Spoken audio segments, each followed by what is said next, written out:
जय हिंद प्यारे साथियों। गणित की इस श्रृंखला में आज आपका पुनः स्वागत है। आज हम देखने वाले हैं प्रश्नावली 5.2 की सेकंड क्लास। तो चलिए फिर बिना कुछ देरी हुए क्लास को स्टार्ट करते हैं। और आपने अगर अभी तक हमारे चैनल को सब्सक्राइब नहीं किया तो चैनल को सब्सक्राइब कर लीजिए, वीडियो को लाइक कर दीजिए। और बिना कुछ देरी हुए आइए पेन कलम लेकर, कलम कॉपी लेकर बैठिए और क्लास को कंटिन्यूटी से देखना स्टार्ट कीजिए। तो चलिए फिर बिना कुछ देरी किए हुए हम स्टार्ट करते हैं। इससे पहले एक बार हम इस प्रश्नावली के बारे में रिवीजन कर लेते हैं। तो देखिए साथियों, प्यारे बच्चों, इससे पहले हमारी इस प्रश्नावली की एक क्लास कंप्लीट हो चुकी है, ठीक है ना। तो इसका भाग ए कंप्लीट हो चुका है, जिसमें हमने इसका जो प्रश्न नंबर तीसरा था उसे हल किया था। इसके बाद हमने इसका प्रश्न 7 जो हल किया था। इसके बाद प्रश्न 8वां कंप्लीट कर चुके थे। और आज की जो क्लास है वह हम यहाँ से स्टार्ट करेंगे। तो आज देखिए साथियों, इस प्रश्नावली में बहुत ज्यादा क्वेश्चन है बच्चों, जो आपके लिए ज्यादा जरूरी है, आईएमपी है। और सेम क्वेश्चन जो रिपीट क्वेश्चन है मैंने उनको हल नहीं कराया है, ठीक है ना। क्या एक ही पैटर्न के 10 क्वेश्चन हल करने से कोई मतलब नहीं। मेन उद्देश्य है आपको पैटर्न सिखाना, ठीक है ना। बाकी प्रैक्टिस आप जितना ज्यादा करोगे उतना आपके लिए बेहतर रहेगा। इसी वजह से तो मैं आपको होमवर्क देता हूं। अभी मैं आपको थोड़ा थोड़ा होमवर्क दे रहा हूं। जैसे ही हमारी सब्जेक्ट जब 50% प्लस कंप्लीट हो जाएगा और जब आपका एग्जाम टाइमिंग आएगा तो फिर से इनका रिवीजन कराएंगे और कंटिन्यूटी फिर आपके टेस्ट वगैरह भी लेंगे, ठीक है ना। तो चलिए फिर बिना कुछ देरी किए हुए आज का क्वेश्चन हम स्टार्ट करते हैं। तो ये रहा आज का आपके सामने पहला क्वेश्चन, ठीक है।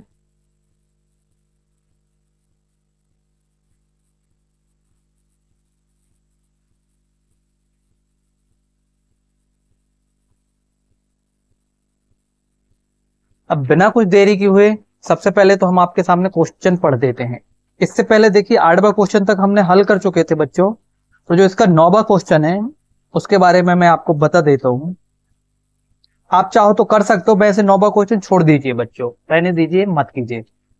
अब 10वां क्वेश्चन आज हम हल कर रहे हैं।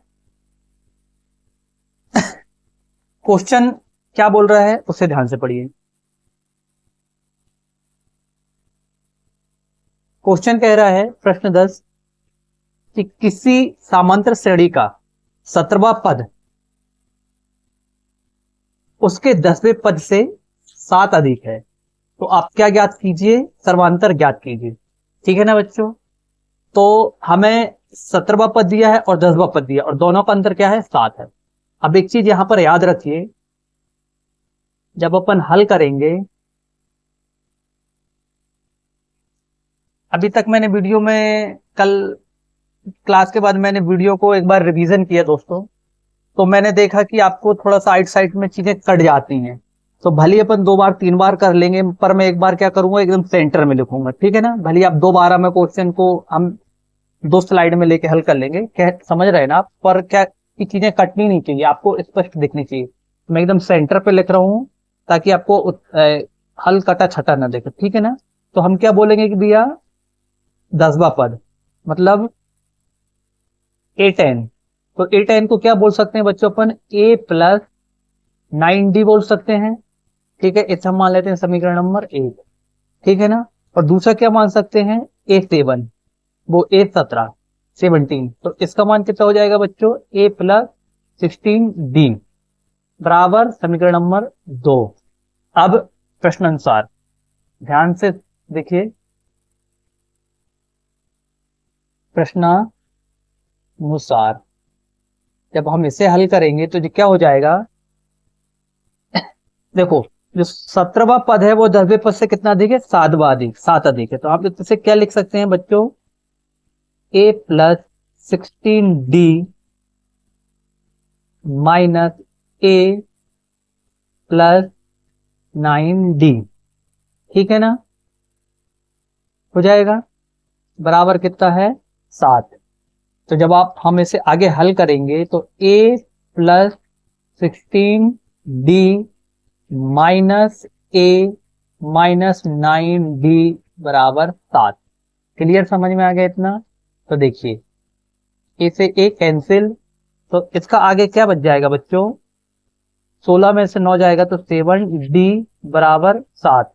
तो डी का मान हमें कितना प्राप्त हो जाएगा, 7/7। जब हम इसे काटेंगे तो उत्तर में हमें यहाँ पर डी बराबर कितना प्राप्त हो जाएगा, आंसर में आप उत्तर यहाँ पर लिख लीजिए, डी बराबर आ जाएगा आपको आंसर में डी का, या डी बराबर कितना प्राप्त हो जाएगा आपको आंसर में, डी बराबर 1। और यही आपका आंसर है, बस इतना छोटा सा है, नोट कर लीजिए। इस तरीके से आपका पहला क्वेश्चन कंप्लीट होता है आज की क्लास का। क्या हुआ, मैंने अभी तक जो क्लास आपको डालते गए और उन्हें देख नहीं पाया, और कल हमने जो एमपीपीएससी मेंस का जो पेपर हुआ था तो उसकी क्लास मैंने बनाया, उसके बाद मैं उस क्लास को रीड कर रहा था, तो मैंने देखा कि आइट साइड से क्वेश्चन कट रहे थे, तो मैंने फिर आपकी 10th क्लास की भी आपकी जो क्लास देखा कंटिन्यूटी वाले, तो उसमें देखा बहुत सारे क्वेश्चन की कुछ कुछ अक्षर कट रहे थे। बेटा क्वेश्चन कटने में तो दिक्कत नहीं है, पर जो सॉल्व कट रहा था उसमें आपको प्रॉब्लम थी, तो इस वजह से अब हम क्या करेंगे, भले 2 बार लिख लेंगे 3 बार लिख लेंगे, पर स्लाइड को थोड़ा सा एकदम सेंटर में लिखेंगे, ठीक है ना। तो चलिए फिर इस तरीके से आपका 10वां क्वेश्चन हल हो गया।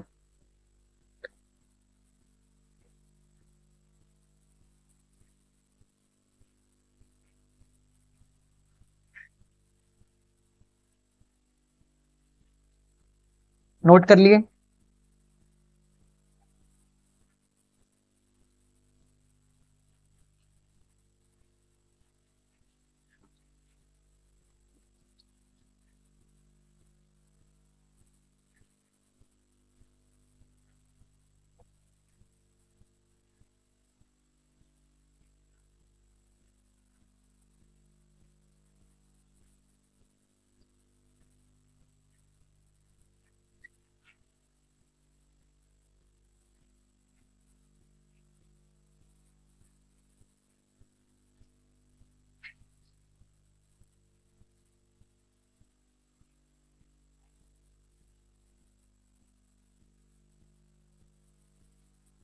ठीक है बच्चों, चलिए अब बीसी के साथ इसका एक होमवर्क रख लीजिए। अब देखिए आप क्वेश्चन नंबर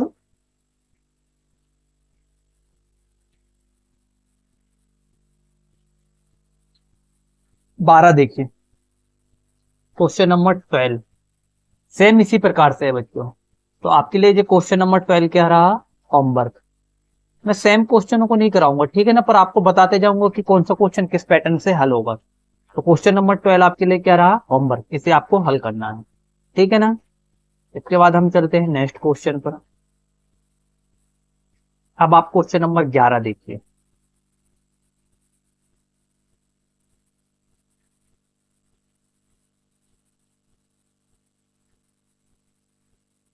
क्वेश्चन नंबर 11 बोल रहे हैं कि समांतर श्रेणी 3, 15, 27, 39 डॉट डॉट का कौन सा पद उसके 54वें पद से कितना अधिक होगा, 152 अधिक होगा। तो हमें पद ज्ञात करना है, ठीक है ना। तो एक चीज देखो बच्चों, हमें समांतर श्रेणी दी है, तो हम इस समांतर श्रेणी से क्या निकाल लें, डी का वैल्यू निकाल लें, ठीक है ना। जब हमें डी का मान निकल जाएगा तो 54वें पद प्लस उस पद का माइनस बराबर हमें कितना दिया, 132, ठीक है ना। तो जब अपन इसे हल करेंगे तो देखो आप ध्यान से देखना, हल जो हमें ज्ञात करना है उसे अपन क्या मान लेंगे, ए एन, ठीक है, ठीक है ना बच्चों। तो क्या दिया है, डी बराबर अपन यहां से निकाल लेते हैं 15 माइनस 3, तो डी का मान हमें कितना निकल जाता है, 12, ठीक है बच्चों। और हमें 54वां पद दिया है, 54वां पद, है ना। तो इसको एक काम करो डायरेक्ट अपन आगे आप क्या लिखते हैं सेकंड में, प्रश्नानुसार, प्रश्नानुसार। मैं आपको एकदम शॉर्ट तरीके से हल करके बता रहा हूं, परेशान होने की बिल्कुल जरूरत नहीं है। प्रश्नानुसार क्या होगा बच्चों, जो डी का मान है, जो 54वें पद से जो हमें पद ज्ञात करना उसका मान कितना है, 132। तो प्रश्न अनुसार हम क्या कर सकते हैं, एक चीज यहां पर देखो। तो डी का मान अपन को कितना प्राप्त हो गया, 12। अब आप इसे यहां देखो,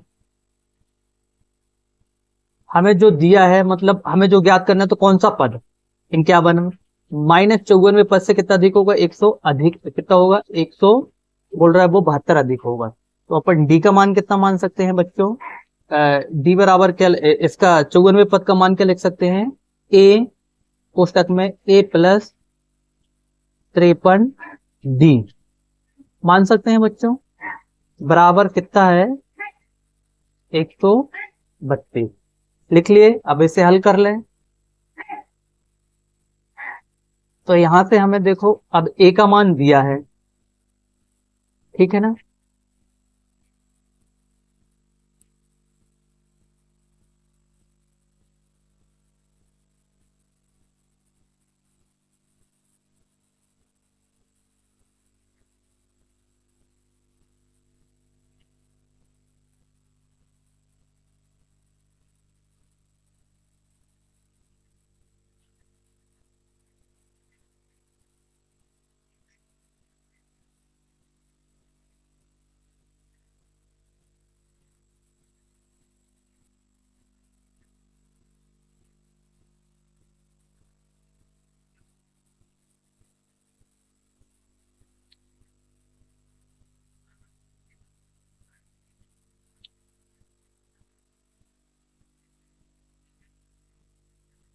अब यहां पर देखिए बच्चों,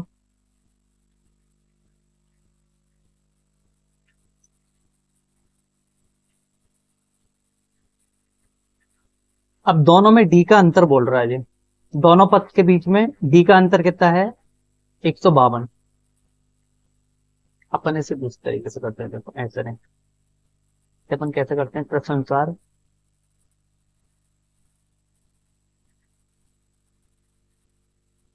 इस तरीके से देखो,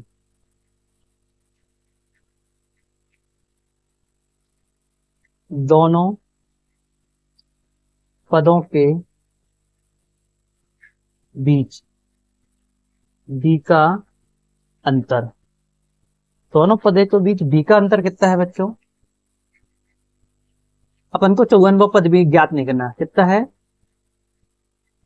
132। तो कितना है, दोनों पदों के बीच डी का अंतर कितना है 132, और डी का मान कितना है बच्चों, है है तो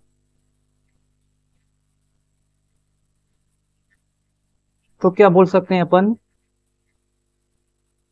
54वें पद के बाद का पद बराबर क्या कर देंगे अपन, देखो संख्या तो समान बढ़ रही है, तो जो 54 का मान होगा उसी में कितना, उसी से 132 है, तो अपन डायरेक्ट से क्या निकाल सकते हैं बच्चों, 132 बटे क्या 12 निकाल सकते हैं। तो 12 एकम 12 बच गए, 1 12 एकम 12। तो यहां से अपन को डी का मान कितना प्राप्त हुआ, 12, पद का मान कितना प्राप्त हुआ 11, ठीक है। डी के बाद कितने पद और आएंगे, 11 पद और आएंगे। तो हमारा जो इसका मान है बच्चों, समझ में आए ना, देखो मैं एक बार फिर से समझा दे रहा हूं, दोनों पदों के बीच का, दोनों पदों के बीच, ठीक है, डी का या पदों का अंतर, दोनों पदों के बीच का अंतर, डी मत लिखो यहां पर, ये अपन इसको काट दो, क्योंकि वो पहले लिख लिया था, अपन पहले दूसरे तरीके से रहते हैं इस वजह से। दोनों पदों के बीच का अंतर, ठीक है, इतना है। तो 54वें पद के बाद का पद, ठीक है ना बच्चों, तो कितना आ जाएगा, 11वां पद और आएगा। तो अब क्या प्राप्त हो जाएगा, ए एन बराबर कितना प्राप्त हो जाएगा बच्चों, 54 + 11। तो वह पद कौन सा प्राप्त होगा, 65वां। तो उत्तर में आप लिख लेना कि भैया 65वां पद 54वें पद से कितना अधिक होगा, 182 अधिक होगा। लिख लोगे उत्तर में, नोट करो, ये आंसर इसका पीछे से जाके लिख लेना, आंसर 65 है बस। प्रभावर्ती कितना दिया है, एक सेकंड रुक जाओ, मैं देख के बता दे रहा हूँ। 65वां पद दिया है, बस उत्तर में तो आपको इतना लिख लो बस, 65वां, तो यही आपका क्या है, 65वां पद। ठीक है ना, इस तरीके से आपका जो क्वेश्चन क्या हो गया, 65वां पद हल हो गया। ठीक है, तो इसे भी नोट कीजिए।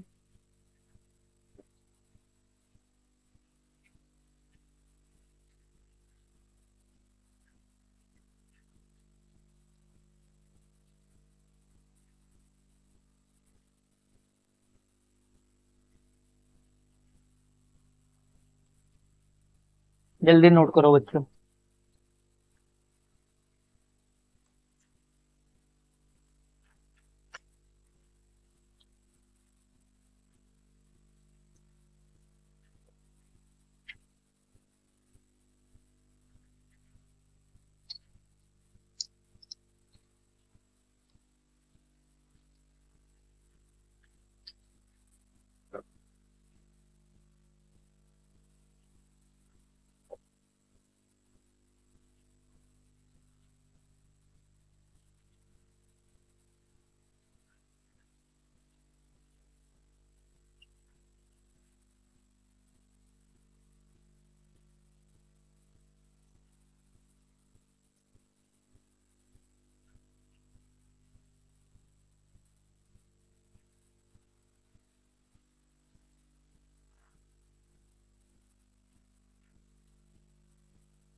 ठीक है, आगे चलें। अब इसके बाद देखो,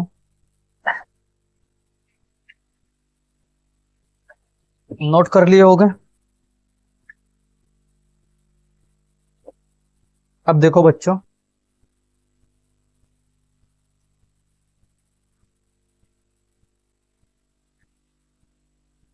मैं आपको 13वां क्वेश्चन हल करके बता रहा हूं, पर इस 13वां के साथ एक साथ आप एक क्वेश्चन 14वां क्वेश्चन और देखो। क्वेश्चन नंबर 14 भी सेम, दोनों सेम है। इसमें 3 अंकों वाली कितनी संख्या 7 से विभाजित होगा बोला है, और 14 में क्या बोला है, 10 से लेकर 250 के बीच में कितनी संख्या 4 के गुणज हैं। 14वां क्वेश्चन क्या है कि 10 से कितना बोला, 250 के बीच 4 के गुणज, गुणज 4 के गुणज मतलब कितनी संख्या 4 से क्या होंगी, विभाजित होंगी। सेम है, तो मैं आपको 13वां समझा रहा हूं, 14वां क्वेश्चन आपके लिए क्या रहेगा बच्चों, होमवर्क में। ठीक है ना, अभी आप यहां पर देखिए। हाँ, मैंने अभी बता दिया ना, जिस तरीके से हमने 10वां किए थे सेम उसी प्रकार से 12वां होमवर्क में था, है ना। 11वां हमने कर लिए, अब आप 13वां क्वेश्चन देखिए। ठीक है बच्चों, तो आपके सामने प्रस्तुत है 13वां क्वेश्चन। ठीक है ना, सेकंड है क्वेश्चन। बाद में अगर वीडियो में ना भी देखे तो आप बुक लेकर बैठ जाना, ठीक है ना। आपको आइट साइड से बिल्कुल कटिंग नहीं आएगी बच्चों, उसके लिए आप क्लियर रहिए। तो उसके लिए मैं ऑलरेडी क्या कर रहा हूँ कि भाई थोड़ा सा अंदर से ही अपन क्या लिख रहे हैं, इसे सॉल्व कर रहे हैं ना, मतलब ऐसी जे मैं इसके अंदर ही लिख रहा हूँ, आप देख ही रहे हो ना, फिर भी मैं अंदर ही लिख रहा हूँ बच्चों में ऐसे। तो लाइन गंदी लिख रही है यार, इनको मिटा देते हैं, ऐसे प्लान रखते हैं, वो देखने में थोड़ी सी क्या बेकार दिखती है। ठीक है, क्वेश्चन क्या है, 3 अंकों वाली कितनी संख्याएं 7 से विभाजित होंगी। तो अपन जब हल लिखें बच्चों तो यहीं से लिख लेते हैं, क्योंकि हमें स्पेस भी बचाना है, ठीक है ना। आप व्यवस्थित बढ़िया नीचे लिखना है। फिर सबसे पहले तो 3 अंकों वाली संख्या लिखते हैं अपन। तो 3 अंकों वाली संख्या कहां से स्टार्ट होंगी बच्चों, 3 अंकों वाली संख्या 100 से कहां तक स्टार्ट होंगी, 99। अब देखो, सबसे छोटी 7 से विभाजित होने वाली संख्या, सबसे छोटी संख्या है ना, तो 7 से हल के बाद ये क्या करेंगे, 7 से विभाजित सबसे छोटी संख्या। तो सबसे छोटी संख्या क्या होगी,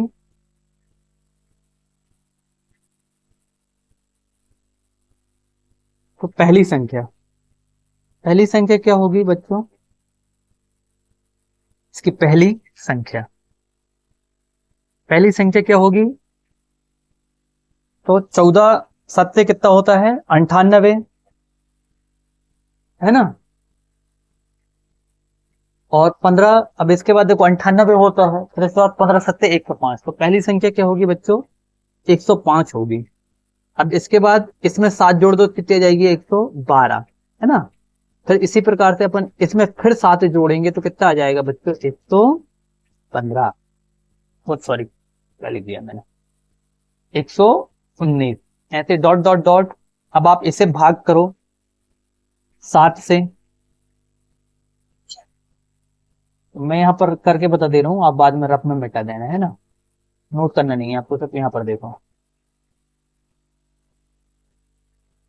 क्योंकि अंतिम संख्या भी आपको निकालनी पड़ेगी ना। 7 से करेंगे तो 7 एकम 7, बच गया 2, सच्चों के 28, हमें इससे मतलब नहीं है, हमें तो सिर्फ संख्या से मतलब है। यहाँ पर कितना बच गया बच्चों 1, लेके आ गया 9, है ना, तो 7 दूनी 14, कितना बच गया 5, मतलब इसमें से हमें कितना घटाना होगा 5, जब आप यहाँ से 5 घटाओगे जो कितना बचेगा इतना, ठीक है ना बच्चों। तो अंतिम संख्या हमारी क्या होगी, क्लियर, समझ में आ गया, बिना कुछ देरी की हुए, ठीक है ना। ये रफ में आप ऐसे चाहो तो रफ साइड में लिख लेना, नहीं तो रहने दो, लिख ही लेना बेटा, नोट कर लेना साइड में ना, ऐसे तोड़ लेना तुम लोग को, है ना। अब देखो, अब हमारा क्वेश्चन बन गया, अब हम इसे क्या करते हैं, अब इसे पुट कर लेते हैं बच्चों। तो यहां से हम क्या बोल सकते हैं बच्चों, ए का मान कितना है हमारा 105, डी का मान कितना है हमारा 7, निकालने की जरूरत नहीं है, ठीक है, और ए एन का मान कितना है बच्चों हमारे पास 994, ठीक है ना, और एन हमें क्या करना है ज्ञात, तो फॉर्मूले में पुट कर दें अब अपन, ठीक है ना बच्चों। तो देखिए अब हम इसे फॉर्मूले में पुट करते हैं, तो फॉर्मूला हमारा क्या है, ए एन बराबर ए प्लस 1 एन माइनस 1 डी, ठीक है बच्चों। तो जब हम इसे पुट करते हैं तो ये क्या हो जाएगा, जब हम इसे इसके इसमें मान पुट करेंगे तो ए एन का मान कितना है,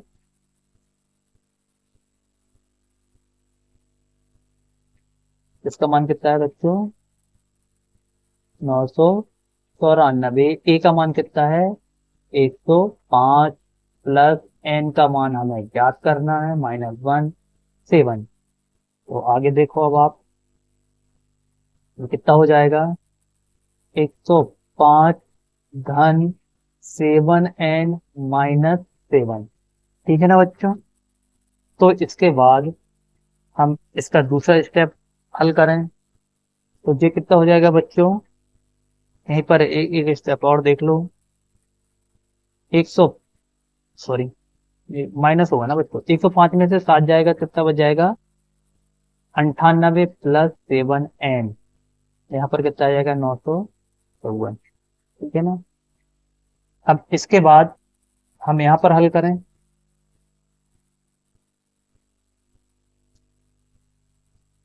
तो ये कितना हो जाएगा बच्चों 7n बराबर 954 माइनस 98, ठीक है ना। तो 7n बराबर कितना हो जाएगा बच्चों आपके पास यहाँ पर, अब देखो हम इसे माइनस करेंगे तो 14 में से 8 जाएगा कितना बचेगा 6, यहाँ पर बच गया 8, लेके आ गया 9, लेके आए उधार एक तो हो गया 18, फिर से कितना बच जाएगा 9, ठीक है ना, और यहाँ पर कितना आ जाएगा 8। अब आप जब इसे 7 से भाग दोगे क्या होगा 7/896/7, तो यहाँ पर आपको n की वैल्यू कितनी प्राप्त होगी बच्चों, n बराबर काटो 7 एकम 7, 7 एकम 7, बचा 1, 7 दूनी 14, बच गया 5, हो गया 56, 7 या 56, तो n का मान कितना प्राप्त हो जाएगा आपको 128। ठीक है, और यही आपका आंसर है, नोट कर लो। तो क्या बोलेंगे हम कि भैया 3 अंकों की 128 संख्याएं हैं जो 7 से क्या होंगी, विभाजित होंगी। नोट कर लोगे जो बोला मैंने। चलिए फिर प्यारे बच्चों, ना नोट करो, फिर हम आगे चलते हैं।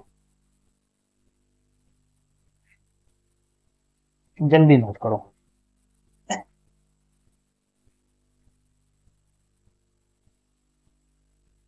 मैं आपको विद पूरी ईमानदारी के साथ बच्चों एक एक क्वेश्चन हल करा रहा हूँ, एक भी क्वेश्चन नहीं छोड़वा रहा हूँ।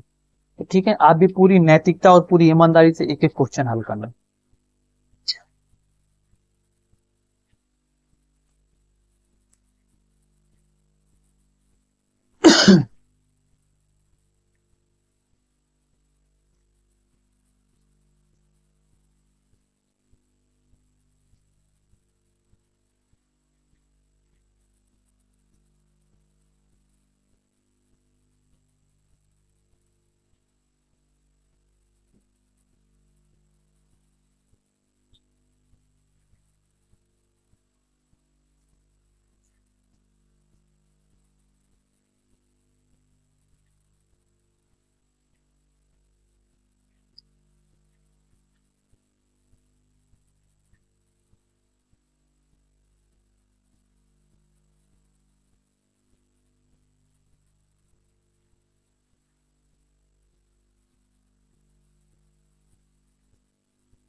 हो गया, आगे चलें।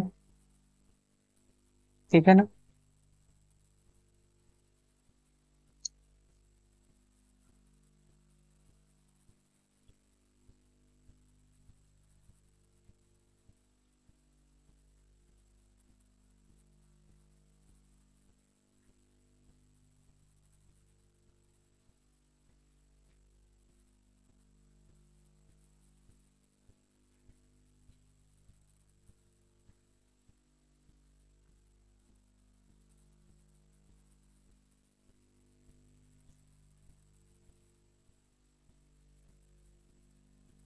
ठीक है बच्चों, तो देख लीजिए।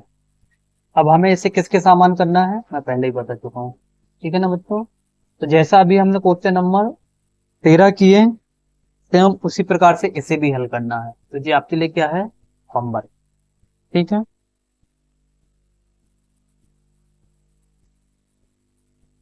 आप इसे सेम वैसे हल कर लेना बच्चों। ठीक है, अब इसके बाद हम आगे चलते हैं। आपके लिए 17वां क्वेश्चन हल करना है, छोड़ना नहीं है। देखो मैं फिर यहाँ बता दे रहा हूँ। 17वें क्वेश्चन को प्रश्न 8 के समान हल करना है, वो सॉरी उदाहरण 8 के समान हल करना है।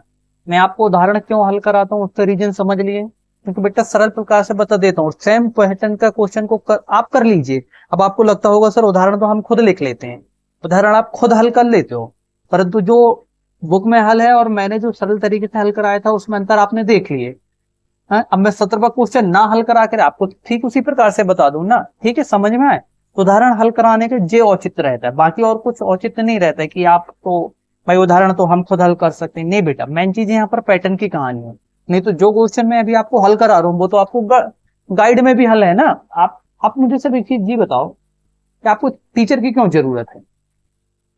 अभी मैंने अभी मैंने आपको जितने भी क्वेश्चन हल कराए अभी तक, हमने जितने भी क्वेश्चन हल करे, ठीक है, इन सभी का हल तो आपके पास परीक्षा अध्ययन में भी है, कहां पर है, परीक्षा अध्ययन में भी दिया है या फिर गाइड में भी दिया है। तो आपको टीचर की क्यों जरूरत है? आप क्लास क्यों लेते हो? मेरी क्लास हो या ऑफलाइन क्लास हो, आप स्कूल क्यों जाते हो? क्योंकि जो शिक्षक होता है उसे क्या करता है, सरल तरीके से एक्सप्लेन करता है। तो यही रीजन है बच्चों की मैं उदाहरण भी आपको सरल तरीके से एक्सप्लेन कर देता हूँ।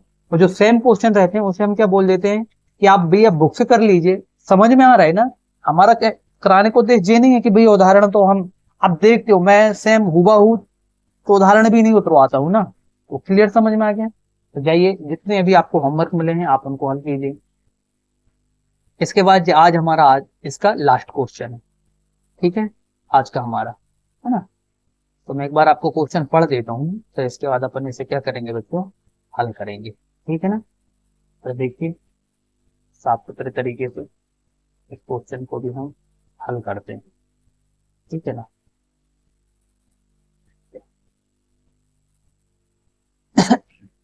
Question number 19। क्वेश्चन नंबर 19 क्या कह रहा है? सुब्बाराव ने 1995 में 5,000 रुपए के मानसिक वेतन पर एक कार करना प्रारंभ किया, वेतन पर कार आरंभ किया एवं या और प्रत्येक वर्ष 200 रुपए की वेतन वृद्धि प्राप्त की। मतलब एक वर्ष में कितना रुपए बढ़ रहा है? 200 रुपए। तो समांतर क्रम हुआ, तो कितने वर्ष बाद उसका वेतन कितना हो जाएगा? 7,000। ठीक है, तो ये अपन इसे अब हल कर लेते हैं। तो हल में क्या करेंगे बच्चों, अपन पहला हमें एक्चुअली इसका क्या बताना है, ईयर बताना है। तो देखो बच्चों, पहले वर्ष का वेतन उसका कितना होगा? 5,000। अब दूसरे वर्ष में उसका 200 बढ़ा, ठीक है, तो कितना हो जाएगा, सॉरी यहाँ पर कितना हो जाएगा, ये 5200, है ना, ठीक है। और इसी तरीके से कितना बढ़ रहा है? 7,000 अंतिम में जा रहा है। अब कितने वर्ष बाद जा रहा है? तो हमें जो वर्ष की संख्या है, कितने वर्ष, तो कितने वर्ष क्या होगा यहाँ पर, और क्या दिया है, कितने वर्ष बाद। तो जो कितने वर्ष बाद है ना बच्चों, वही क्या है, एन है। तो चीजें क्लियर समझ में आ गई। अब अपन इसे हल कर लें, तो उस फॉर्मूले में पुट कर देते हैं, है ना। तो क्या हो जाएगा यहाँ पर, ए एन बराबर ए प्लस एन माइनस 1 डी, ठीक है ना, बराबर, है ना। तो यहाँ पर इसका मान पुट कर दें बच्चों, तो इसका मान कितना है? 7,000। ए का मान कितना है? 5,000 प्लस एन का मान हमें ज्ञात करना है, ए और डी का मान कितना है? 200। ठीक है बच्चों, जैसे मान रखो, और ये 200 है ना, और ये कितना है बच्चों? 5,000। यहाँ पर थोड़ा सा गलत हो गया था, ठीक है। अब इसे आप हल करो, तो ये कितना होगा? मैं एक काम करूं क्या, डायरेक्ट इसे इस साइड लेके जाऊं, है ना। तो डायरेक्ट कितना बचा देंगे अपन ऐसे, चलो यहीं से कर लेते हैं। तो मैं ऐसा पर वैसे यहीं से कर लेते हैं। हाँ, देखो ये कितना है बच्चों?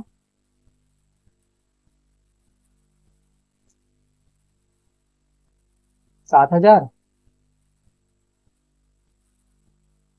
5,000 प्लस कितना जाएगा?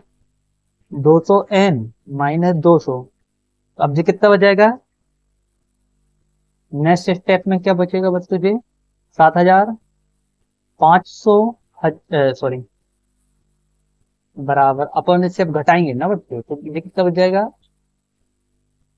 4,800 प्लस 200 n। ठीक है, फिर अपन इसे यहाँ से हल कर लें आगे, है ना।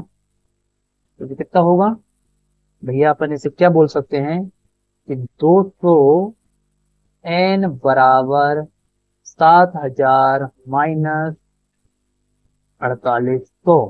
क्लियर हो गया? तो हम इसे क्या बोल सकते हैं बच्चों, n बराबर, अब इसे घटाओ, 0, 0, 2, और कितना बच जाएगा?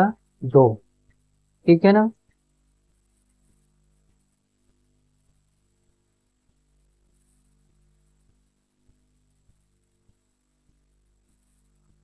बच जाएगा बच्चों।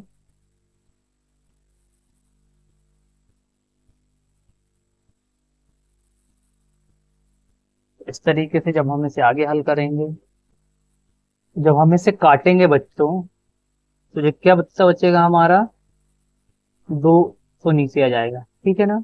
अब देखो, सबसे पहले आप ध्यान से देखना, 1 2, तो 1 2 0 कट गया बेटा, और 2 एकम 2, 2 एकम 2, तो n का मान कितना आ गया, 11। तो अपन खुद से क्या बोलेंगे, 11 वर्ष। अब आप यहाँ पर ध्यान देना, देखो वर्ष, तो पहला वर्ष था, उस पहले वर्ष में तो जो ऑलरेडी 5000 था, अब जो कितना 2000 बढ़ा, तो कितने वर्ष में बचा, 10वें वर्ष में बचा, तो 1 प्लस कितना होगा, 10 बराबर क्या होगा, 11 वर्ष। ठीक है, ये तो इसका अपन डायरेक्ट सीधे निकाल लेते, पर तुम्हें जो प्रश्न के अनुसार में हल करके इस वजह से ऐसा बताना, चीजें क्लियर होंगी। तो इसका आंसर कितना जाएगा, 11 वर्ष। समझ में आ गए ना, मैं इसे मिटा देता हूँ ना। तो भैया किस वर्ष में उसका वेतन कितना होगा, 7000, तो 11वें वर्ष में होगा। अब वो पूछता कि कितने वर्ष बाद होगा, बाद बोलेगा तो 10 वर्ष बाद, और किस वर्ष में होगा, तो 11 वर्ष। ठीक है ना। इसने अपन से क्या पूछा कि भैया किस वर्ष में वेतन 7000 होगा, तो 11वें वर्ष में वेतन 7000 होगा। परंतु अगर यहीं पर वो बोल देता कि कितने वर्ष बाद 7000 होगा, तो 10 वर्ष बाद 7000 होता। क्लियर, समझ में आ गई बात, नोट कर लो बस, हो गया।